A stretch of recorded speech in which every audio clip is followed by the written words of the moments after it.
اب مجھے یقین ہو گیا کہ آپ ڈاکٹر عطیہ اور اس کے کرتوتوں کے بارے میں واقعی کچھ نہیں جانتے۔ تھانے دار جی، ڈاکٹر عطیہ بچوں اور عورتوں کا علاج کرتی ہے، اس کے علاوہ وہ پیدائش کے کیس بھی لیتی ہے۔ آپ میرا مطلب سمجھ رہے ہیں نا؟ میں اس کا اشارہ سمجھ گیا تھا۔ پیدائش کے کیس سے اس کی مراد ڈیلیوری کیسز تھی۔ میں نے اسبات میں گردن ہلائی تو اس نے کہا، تھانے دار جی، بچوں اور عورتوں کا عام علاج تو ایک بہانہ ہے۔ اس آڑ میں وہ اپنے منصوبے پر عمل کر رہی ہے۔ آپ نے اگر اسے روکا نہیں تو بہت غلط ہو جائے گا۔ تم نے عورتوں کے پیدائش والے معاملے پر خاصا زور دیا ہے، لیکن ابھی تک یہ نہیں بتایا کہ ڈاکٹر عطیہ اس سلسلے میں کیا گڑبڑ پھیلا رہی ہے۔ تم نے ڈاکٹر کو انگریزوں کی ایجنٹ کہا ہے، یہ کیا قصہ ہے؟ اس نے کہا، آپ نے شاید اس ڈاکٹر کو دیکھا نہیں، بالکل مردوں والا حلیہ بنا رکھا ہے، کبھی تو پتلون بھی پہن لیتی ہے، بال بھی مردوں کی طرح کٹوا رکھے ہیں۔ میں نے دیکھا تو نہیں، سن رکھا ہے کہ انگریز عورتیں اسی حلیے میں رہتی ہیں۔ انگریزوں جیسا حلیہ بنانے سے انسان انگریزوں کا ایجنٹ کیسے ہو جاتا ہے؟ میں نے اس کی بات کاٹ کر پوچھا، آپ مجھے بتانے تو دیں، میں اسی طرف آ رہی تھی۔ آپ جانتے ہیں انگریز مسلمانوں کے پرانے دشمن ہیں، وہ انہیں بڑھتا اور پھلتا پھولتا نہیں دیکھ سکتے۔ ایک گہری سازش کے تحت وہ مسلمانوں کی نسل کو آہستہ آہستہ گھٹا کر بالکل ہی ختم کر دینا چاہتے ہیں۔ ڈاکٹرنی کو میں نے انگریزوں کی ایجنٹ اس لیے کہا ہے کہ یہ اس منصوبے میں ان کا ہاتھ بٹا رہی ہے۔ وہ چند لمحات کے توقف کے بعد پھر بولی، تھانے دار جی، یہ ڈاکٹرنی جن عورتوں کے بچے پیدا کروا رہی ہے، ان کے ساتھ کچھ ایسا کر دیتی ہے کہ آئندہ وہ اولاد پیدا کرنے کے قابل نہ رہیں۔ یہ قصبے کی عورتوں کو بانجھ بنا رہی ہے۔ دائی بشیرہ ایک عجیب و غریب انکشاف کر رہی تھی۔ اس کے بیان سے میری دلچسپی لامحالہ بڑھ گئی۔ وہ ایک نیا آئیڈیا بیان کر رہی تھی۔ اس زمانے میں فیملی پلاننگ سسٹم ابھی متعارف نہیں ہوا تھا۔ خاندانی منصوبہ بندی کا شہرا 70 کی دہائی میں سننے میں آیا تھا۔ دائی بشیرہ قبل از وقت ایک منفرد سوچ پیش کر رہی تھی۔ میں نے فکر انگیز لہجے میں کہا، یہ تو بڑی تشویشناک بات ہے۔ اگر ڈاکٹر عطیہ چوہان ایسا کر رہی ہے تو پھر اس کے خلاف قانونی چارہ جوئی کرنا پڑے گی۔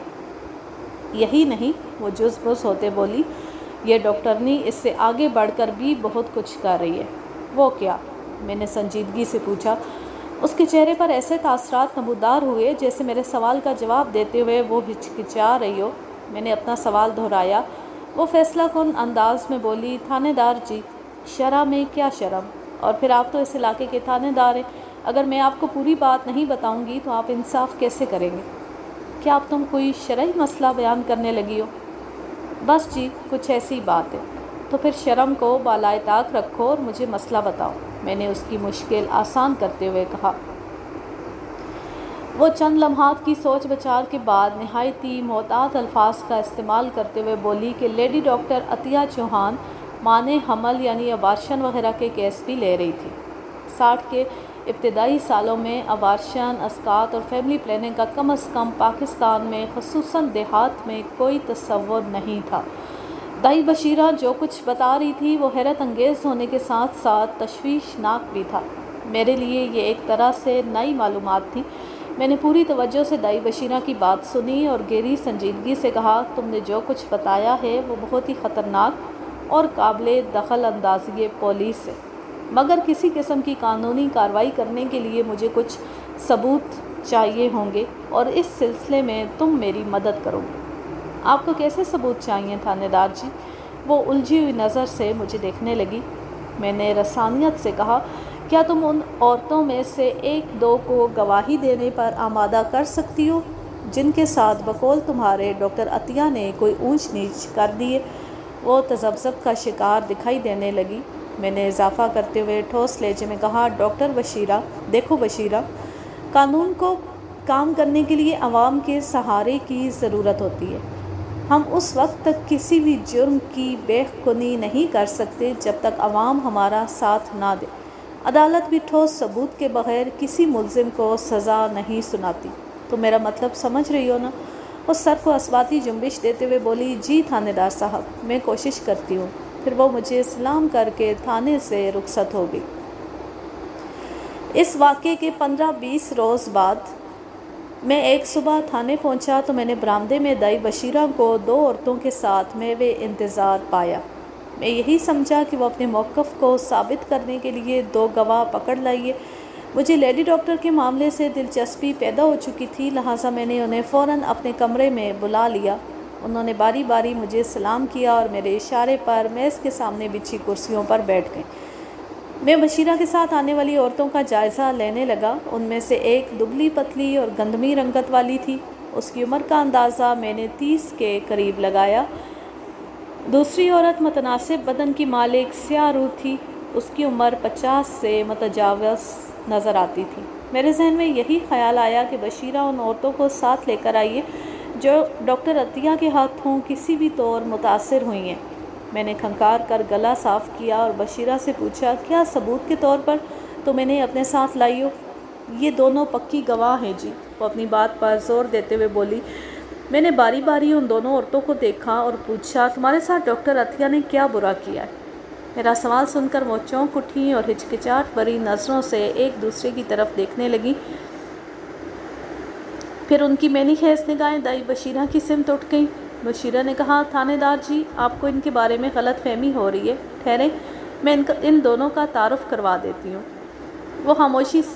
میں خاموشی سے یکے بعد دیگرے ان تینوں کی صورتیں دیکھنے لگا۔ دائی بشیرہ نے دھان پان گندمی رنگت والی عورت کی طرف اشارہ کرتے ہوئے بتایا، یہ دائی کبوتری ہے۔ اس کو خود بھی پتہ نہیں کہ اس کا اصلی نام کیا ہے، بس کبوتری دائی کے نام سے مشہور ہے۔ اس مشہوری کی وجہ یہ ہے کہ کبوتری دائی اپنے کام میں بہت پھرتیلی ہے، یہ بڑی سہولت سے کیس کر لیتی ہے۔ کہتے ہیں ادھر کبوتری نے زچہ کو ہاتھ لگایا، ادھر بچہ دنیا میں آیا۔ بچے پیدا کروانے کا 20 سالہ تجربہ ہے اس کے پاس۔ 1 منٹ، میں نے قطع کلامی کرتے ہوئے کہا، کیا یہ دائی کبوتری کم عمری ہی سے اس پیشے میں آ گئی تھی؟ اس کی عمر 30 سے زیادہ تو نہیں لگتی۔ یہی تو کمال ہے تھانے دار جی، دائی بشیرہ ہاتھ لہراتے ہوئے بولی، کبوتری اپنی پھرتی اور کاٹھی کی وجہ سے 30 سے زیادہ کی نظر نہیں آتی، جبکہ حقیقت یہ ہے کہ یہ اللہ کی بندی 40 سے اوپر کی ہے۔ اکثر لوگوں کو اس کے بارے میں دھوکہ ہو جاتا ہے۔ واقعی بشیرہ بالکل درست کہہ رہی تھی۔ بشیرہ نے دوسری عورت کا نام حنیفہ بتایا۔ پیشے کے اعتبار سے وہ بھی ایک دائی ہی تھی۔ سیاہ روح حنیفہ کی عمر تقریباً 50 کے لگ بھگ تھی۔ ایک بات کا اور بھی پتہ چلا کہ حنیفہ کی بینائی خاصی کمزور تھی، تاہم وہ اپنے طویل تجربے کی بنا پر ڈیلیوری کیس بہت آسانی سے کر لیتی تھی۔ میری سمجھ میں نہیں آ رہا تھا کہ دائی بشیرہ اپنی ہی قبیل کی 2 عورتوں کو میرے پاس کیوں لائی تھی۔ میں نے اس سے سوال کرنا ضروری سمجھا، بشیرہ، یہ کبوتری اور حنیفہ کس سلسلے میں یہاں آئی ہیں؟ میں نے تو تمہیں لیڈی ڈاکٹر عطیہ کے خلاف گواہ لانے کو کہا تھا۔ یہ دونوں اس ڈاکٹرنی کے خلاف گواہی دینے کو تیار ہیں۔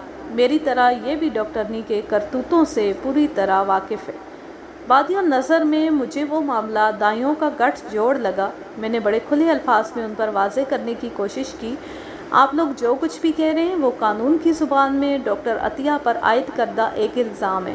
یہ متعدد الزامات ہیں۔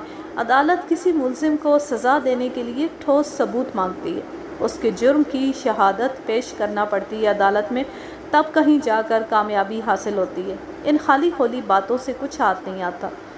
ہم خالی کھولی باتیں نہیں کر رہے تھانے دار جی، کبوتری نے مجھ سے مخاطب ہوتے ہوئے کہا، میں ایسی 3 عورتوں کو جانتی ہوں۔ میں کیا، یہ دونوں بھی ان عورتوں سے واقف ہیں جو ڈاکٹرنی کی زیادتی کا شکار ہوئی ہیں۔ ان 3 بدنصیب عورتوں کے نام سغراء، بلقیس اور زرینہ ہیں، اور وہ اسی قصبے کی رہنے والی ہیں۔ کبوتری کے بیان نے میری دلچسپی کو اور بڑھا دیا۔ میں نے پوچھا، ڈاکٹر عطیہ چوہان نے ان عورتوں کے ساتھ کیا کیا ہے؟ 3 ماہ پہلے سغراء نے ڈاکٹرنی کے کلینک پر ایک بچے کو جنم دیا۔ چند دن کے وقفے سے بلقیس کی بچی بھی اسی ڈاکٹرنی کے ہاتھوں پیدا ہوئی۔ وہ دن اور آج کا دن، ابھی تک ان دونوں کی دوبارہ گود بھرنے کے امکانات پیدا نہیں ہوئے۔ مجھے یقین ہے اس شیطان ڈاکٹرنی نے پیدائش کے عمل کے دوران ان دونوں کے ساتھ کوئی ہاتھ کر دیا ہے۔ وہ چند لمحے کو رکی، پھر اس کی زبان جاری ہو گئی، مگر اب بتانے کا انداز خاصا رازدارانہ تھا۔ یہ جو زرینہ ہے نا، اس کے بارے میں مجھے پتہ چلا ہے، حمل ختم کروانے ڈاکٹرنی کے کلینک گئی تھی۔ تھانے دار جی، یہ تو سیدھا سیدھا قتل ہوا نا۔ بات کے اختتام پر اس نے مجھ سے سوال کر ڈالا تھا۔ میں اس کے سوال کا کیا جواب دیتا؟ اس کا تو پورا بیان ہی مجھے مبنی بر حماقت نظر آ رہا تھا۔ سخرا اور بلقیس 3 ماہ پہلے ڈاکٹر عطیہ کے کلینک پر زچگی کے عمل سے گزری تھیں۔ اگر دوبارہ ان کے ماں بننے کے آثار ابھی نمودار نہیں ہوئے تھے تو اس میں اس بیچاری ڈاکٹر عطیہ کا کیا قصور تھا؟ اور جہاں تک زرینہ کے اسقاط کا تعلق تھا تو اگر واقعی اس میں کوئی حقیقت تھی تو پھر ڈاکٹر عطیہ کو مورد الزام ٹھہرانا درست نہیں۔ ڈاکٹر عطیہ نے زبردستی پکڑ کر زرینہ کو اس عمل سے تو نہیں گزارا ہوگا۔ وہ اپنی کسی مجبوری یا ضرورت کے تحت ہی اس کے کلینک تک گئی ہوگی۔ اب مجھے واقعی یقین ہونے لگا کہ ان 3 دائیوں نے باہمی گٹھ جوڑ سے لیڈی ڈاکٹر عطیہ کے خلاف محاذ بنا لیا تھا۔ عطیہ کلینک نے روایتی دائیوں کا دھندا متاثر کیا تھا، اور یہ بات بعید القیاس نہیں تھی کہ وہ تینوں ڈاکٹر عطیہ سے دشمنی پر اتر آئی ہوں۔ یہ تمام اندازے اور حالات اپنی جگہ، وہ تینوں اس وقت ایک فریاد لے کر میرے پاس آئی ہوئی تھیں، لہٰذا مناسب طریقے سے ان کی بات سننا اور ہر ممکنہ تسلی تشفی فراہم کرنا میرا فرض بنتا تھا۔ میں نے کبوتری کو مخاطب کرتے ہوئے کہا، ٹھیک ہے، تھوڑی دیر کے لیے میں مان لیتا ہوں کہ تم تینوں ڈاکٹر عطیہ کے خلاف بالکل ٹھیک شکایت کر رہی ہو۔ مجھے بتاؤ، تم مجھ سے اس سلسلے میں کیا چاہتی ہو؟ بشیرہ نے ان کی نمائندگی کرتے ہوئے کہا، ظاہر ہے ہم تو یہی چاہیں گے کہ آپ ڈاکٹرنی کے خلاف قانونی کارروائی کریں۔ یہ شریفوں کا قصبہ ہے، یہاں اس قسم کے بیہودہ اور آوارہ کلینک کی ضرورت نہیں۔ آپ فوری طور پر اس ڈاکٹرنی کا کلینک بند کروائیں۔ بشیرہ کے لب و لہجے میں ڈاکٹر عطیہ کے لیے نفرت ہی نفرت تھی۔ آخر اس کے دل کی بات زبان پر آ ہی گئی۔ وہ لوگ پہلی فرصت میں ڈاکٹر عطیہ کو وہاں سے چلتا کر دینا چاہتے تھے۔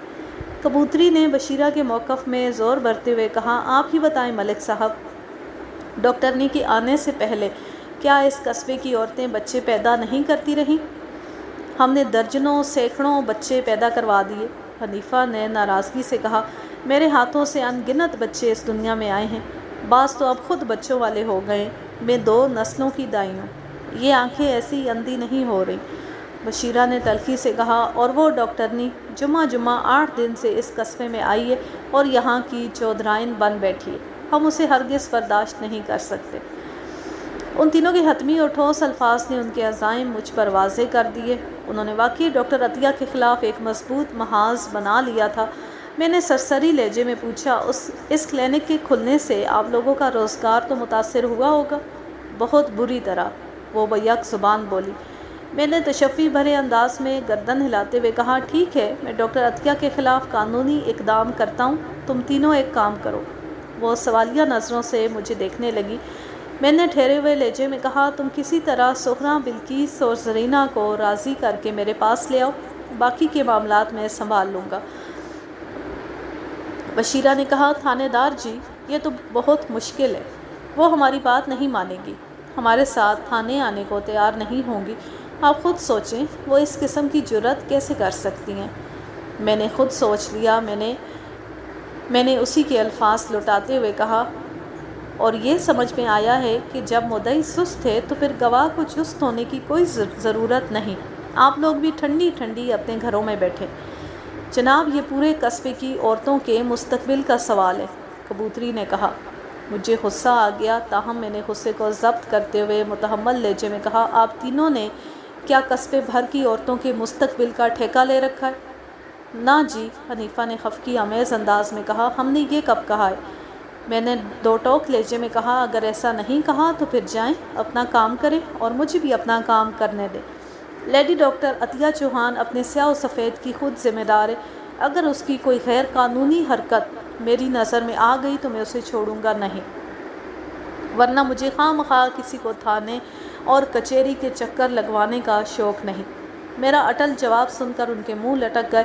اب اس میں کسی شک و شبے کی گنجائش باقی نہیں رہی تھی کہ وہ تینوں ڈاکٹر عطیہ سے کاروباری حسد میں مبتلا تھیں، اور ان کے اس حسد کا فی الحال میرے پاس کوئی علاج نہیں تھا۔ وہ رخصت ہونے کے لیے اٹھ کھڑی ہوئیں تو کبوتری نے ایک عجیب بات کہہ دی، تھانے دار جی، لگتا ہے آپ بھی ڈاکٹرنی کے ساتھ مل گئے۔ اس کے لہجے میں موجود طنز نے مجھے چونکنے پر مجبور کر دیا۔ بے ساختہ میں پوچھ بیٹھا، کیا کوئی اور بھی ڈاکٹر عطیہ سے ملا ہوا ہے؟ بشیرہ نے بڑی منحوس انداز میں سر کو اثباتی جنبش دی۔ دوسری دونوں نے اس کی تائید ضروری جانی۔ مجھے یوں محسوس ہوا جیسے وہ کوئی نہایت ہی اہم انکشاف کرنے والی ہوں۔ میں نے متذبذب لہجے میں پوچھا، کون؟ نادر خان، کبوتری نے ٹھہرے ہوئے انداز میں جواب دیا۔ نادر خان ایک معروف کاروباری شخصیت تھا۔ پرانی غلہ منڈی میں اس کی آڑت کی دکان تھی۔ وہ اس قصبے کا ایک صاحب حیثیت شخص تھا۔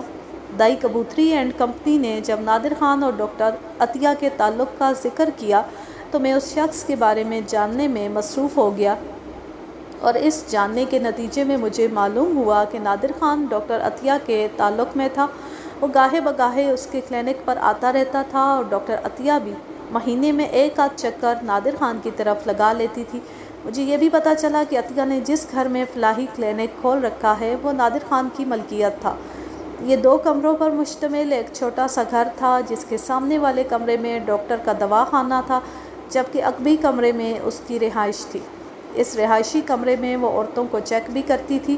دونوں کمروں کے بیچ میں ایک چھوٹا سا صحن تھا۔ نادر خان ڈاکٹر عطیہ سے اس مکان کا کرایہ نہیں لیتا تھا، اور یہ بات بھی میرے علم میں آئی کہ نادر خان ہی ڈاکٹر عطیہ کو اس قصبے میں لے کر آیا تھا۔ اس کا یہ مطلب تھا کہ نادر خان ڈاکٹر عطیہ کی سرگرمیوں سے پوری طرح آگاہ تھا۔ اگر میں اس سے ایک بھرپور ملاقات کر لیتا تو دودھ کا دودھ اور پانی کا پانی الگ ہو جاتا۔ میں اپنی گوناگو مصروفیات کے باعث نادر خان کی طرف نہ جا سکا، اور اس دوران میں ڈاکٹر عطیہ کی ایک اور شکایت مجھ تک پہنچ گئی۔ اس مرتبہ سائل ایک مرد تھا۔ اس کا نام نیاز علی تھا۔ مجھے جب پتہ چلا کہ وہ ڈاکٹر عطیہ کے سلسلے میں مجھ سے ملنے آیا ہے تو میں نے فوراً اسے اپنے پاس بلا لیا۔ نیاز علی کی عمر لگ بھگ 30 سال ہوگی۔ وہ عام سی شکل و صورت کا مالک ایک دبلا پتلا شخص تھا۔ میں نے سوالیہ نظر سے اسے دیکھا اور پوچھا، ڈاکٹر عطیہ نے تمہیں کیا نقصان پہنچایا ہے؟ بہت بڑا نقصان تھانے دار جی، وہ ہچکچاہٹ آمیز انداز میں بولا۔ سمجھ میں نہیں آ رہا کہ آپ کو کیسے بتاؤں۔ میں سیدھا ہو کر بیٹھ گیا۔ مجھے یوں محسوس ہوا نیاز علی ڈاکٹر عطیہ کے بارے میں کوئی اہم انکشاف کرنے والا ہے۔ میں نے تسلی بھرے لہجے میں کہا، تو مجھے وہ سب کچھ ایسے ہی بتا دو جیسے بتایا ہے کہ عطیہ نے تمہیں بہت بڑا نقصان پہنچایا ہے۔ مجھ سے ڈرنے یا گھبرانے کی ضرورت نہیں۔ اس نے قدر ہمت پکڑی اور جس ہوتے ہوئے بولا، جناب میری بیوی زیبن چند ہفتوں سے ڈاکٹر عطیہ کے پاس علاج کے لیے جا رہی ہے۔ زیبن کی کمر میں درد تھا۔ ڈاکٹرنی کے علاج سے وہ درد تو ٹھیک ہو گیا، لیکن اب زیبن کے دماغ میں درد ہونے لگا۔ ایک لمحے کو رک کر اس نے برا سا منہ بنایا اور اضافہ کرتے ہوئے بولا، مجھے لگتا ہے زیبن کے دماغ میں کوئی پھوڑا اٹھا ہے، اور اس کی ذمہ دار صرف اور صرف وہی ڈاکٹرنی ہے۔ آخر تم کہنا کیا چاہتے ہو؟ وہ وضاحت کرتے ہوئے بولا، تھانے دار جی، یہ ڈاکٹرنی میری بیوی کو الٹی سیدھی پٹی پڑھا رہی ہے۔ اس کے دماغ میں یہ زہر ڈال رہی ہے کہ شوہر سے زیادہ دور رہنا چاہیے۔ اگر سدا حسین اور جوان رہنا ہے تو بچوں کا روگ نہ پالے، ورنہ بچے پیدا کر کر کے وہ جوانی ہی میں بوڑھی ہو جائے گی۔ اور سب سے زیادہ دکھ کی بات یہ ہے کہ ڈاکٹرنی کی باتیں زیبن نے اپنے دماغ میں بٹھا لی ہیں۔ اب آپ ہی بتائیں، یہ باتیں الٹی مت کی ہیں یا نہیں؟ اس نے جو صورتحال بیان کی تھی وہ واقعی تشویشناک تھی۔ میں نے اس کی آنکھوں میں دیکھتے ہوئے پوچھا، اور کچھ؟ جناب کیا یہ کم ہے جو میں آپ کو اور کچھ بھی بتاؤں؟ وہ احتجاجی لہجے میں بولا، یہ ازدواجی تعلق ہی تو میاں بیوی کو آپس میں مضبوطی سے جوڑے رکھتا ہے۔ یہ ایک طرح سے محبت کا مضبوط رشتہ ہے، اور یہ کم بخت ڈاکٹرنی اسی اہم ترین رشتے کی دشمن بن بیٹھی ہے۔ تھانے دار جی، میں تو ایک بزدل اور شریف آدمی ہوں، اس لیے فریاد لے کر آپ کے پاس چلا آیا ہوں۔ اگر ڈاکٹرنی نے کسی گرم دماغ والے خاوند کی بیوی کو یہی پٹی پڑھانا شروع کر دی تو پھر آپ کسی بھی خطرناک نتیجے کے لیے تیار رہنا۔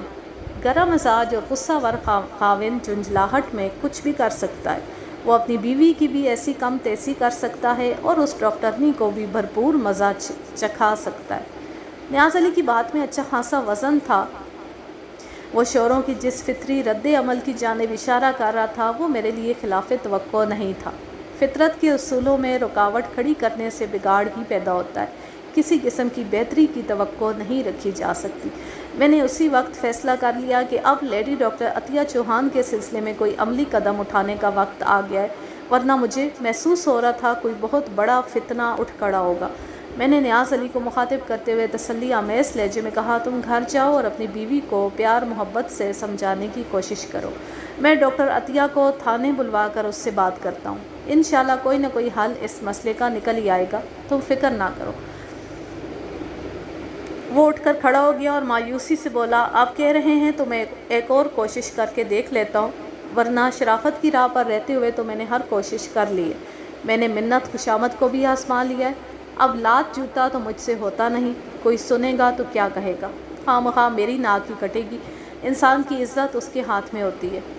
لوگوں کا حال تو اس کوے جیسا ہے جو کسی بھی گھر سے دھواں اٹھتے دیکھ کر یہ یقین کر لیتا ہے کہ وہاں ضرور کچھ پک رہا ہوگا۔ بات ختم کرتے ہی اس نے دونوں کانوں اور ناک کو چھوا۔ میں نے قدرے سخت لہجے میں کہا، دیکھو نیاز علی، وقت اور زمانے کو کبھی برا نہیں کہنا چاہیے، ہر دور میں اچھے برے لوگ موجود ہوتے ہیں، زمانہ انہی لوگوں سے مل کر بنتا ہے، لہٰذا لوگوں کے اعمال کا الزام زمانے کو نہیں دینا چاہیے۔ بہرحال تم اس وقت سخت پریشان ہو، بیوی تمہارے قابو سے نکلی جا رہی ہے، لیکن تم فکر نہ کرو، میں تمہیں یقین دلاتا ہوں سب ٹھیک ہو جائے گا انشاءاللہ بہت جلد۔ نیاز علی کے جانے کے بعد میں نے حوالدار کو اپنے کمرے میں بلا لیا۔ وہ آ کر میرے سامنے کھڑا ہوا تو میں نے اسے بیٹھنے کو کہا، پھر پوچھا، تمہاری بیوی آج کل کہاں ہے؟ وہ سوالیہ نظر سے مجھے دیکھتے ہوئے بولا، میری گھر والی کہاں جائے گی، وہ گھر میں ہی ہے میرے 3 بچوں کے ساتھ۔ بوٹا، میرے پوچھنے کا مطلب یہ ہے کہ وہ اپنے میکے میں ہے یا سسرال میں؟ حوالدار محمد بوٹا موضع چنی وال کا رہنے والا تھا اور جس قصبے میں ہمارا تھانہ واقع تھا، بوٹا کی بیوی صفیہ کا میکہ یہیں تھا۔ صفیہ کے حوالے سے میرے ذہن میں ایک اچھوتا آئیڈیا آیا تھا اور اسی سلسلے میں میں نے بوٹا کو اس وقت اپنے پاس بلایا تھا۔ بوٹا کی بیوی صفیہ ایک چالاک اور کائیاں عورت تھی۔ میرے سوال کے جواب میں بوٹا نے بتایا، صفیہ ادھر چنی وال میں ہے جی، میرے ماں پیو کے ساتھ۔ آپ میری بیوی کے بارے میں اتنی شد و مت سے کیوں پوچھ رہے ہیں ملک صاحب؟ میں نے گول مول جواب دیا، اس کی اچانک یہاں ضرورت پیش آ گئی ہے، کیا تم چند دن کے لیے صفیہ کو اس کے میکے میں چھوڑ سکتے ہو؟ ضرور چھوڑ سکتا ہوں ملک صاحب، پر پتہ تو چلے آخر معاملہ کیا ہے۔ میں نے ٹھہرے ہوئے لہجے میں کہا، میں ڈاکٹر عطیہ چوہان کے بارے میں خفیہ تفتیش کرنا چاہتا ہوں، تمہیں تو معلوم ہی ہے آج کل کیا قصہ چل رہا ہے، مجھے امید ہے صفیہ بہت جلد اندر کی بات کھینچ لائے گی۔ ہاں جی، میری گھر والی تیز تو بہت ہے، اور زمینی انداز میں بولا، آپ مجھے 1 دن کی چھٹی دے دیں، پھر میں آپ کو MBBS بن کر دکھاتا ہوں۔ اس کے لہجے میں قدرے شوخی پائی جاتی تھی۔ میں نے حیرت سے پوچھا، تمہیں جو بننا تھا بن گئے، ایک حوالدار بننے کے بعد تم ڈاکٹری کس طرح پڑھو گے؟ میں نے کب کہا ہے میں ڈاکٹری پڑھنے جا رہا ہوں؟ تم نے کہا نہیں MBBS بن کے دکھاؤ گے؟ او ملک صاحب، میرا مطلب وہ والا MBBS نہیں تھا۔ پھر کیا مطلب تھا تمہارا؟ وہ وضاحتی انداز میں بولا، جناب MBBS سے میری مراد تھی میاں بیوی بچے سمیت۔ وہ ایک لمحے کو رکا، پھر اضافہ کرتے ہوئے بولا، میں 3 ماہ سے چھٹی پر نہیں گیا، صفیہ نے کئی بار پیغام بھجوایا ہے، وہ اپنے ماں باپ سے ملنے آنا چاہتی ہے، چلو اس طرح دونوں مسئلے حل ہو جائیں گے، میاں بیوی اپنے بچوں سمیت یہاں پہنچ جائیں گے۔ آئندہ 10 منٹ میں میں نے بوٹا کو سمجھایا کہ اس کی بیوی کو کیا فرض ادا کرنا تھا۔ میں نے کہا، بوٹا تمہیں سب سے پہلے اپنی بیوی کو اعتماد میں لینا ہوگا، اسے اچھی طرح تاکید کر دینا کہ وہ اس منصوبے کے بارے میں کسی کو نہ بتائے، ورنہ بنا بنایا کھیل بگڑ جائے گا۔ آپ فکر ہی نہ کریں ملک صاحب، صفیہ بڑی سمجھدار عورت ہے۔ وہ گہری سنجیدگی سے بولا، میں اس سے جو کہہ دوں گا وہ اس سے 1 انچ ادھر ادھر نہیں ہوگی، ویسے بھی اسے جاسوسی کا بہت شوق ہے، یہ کام وہ بڑی رازداری سے کر لے گی۔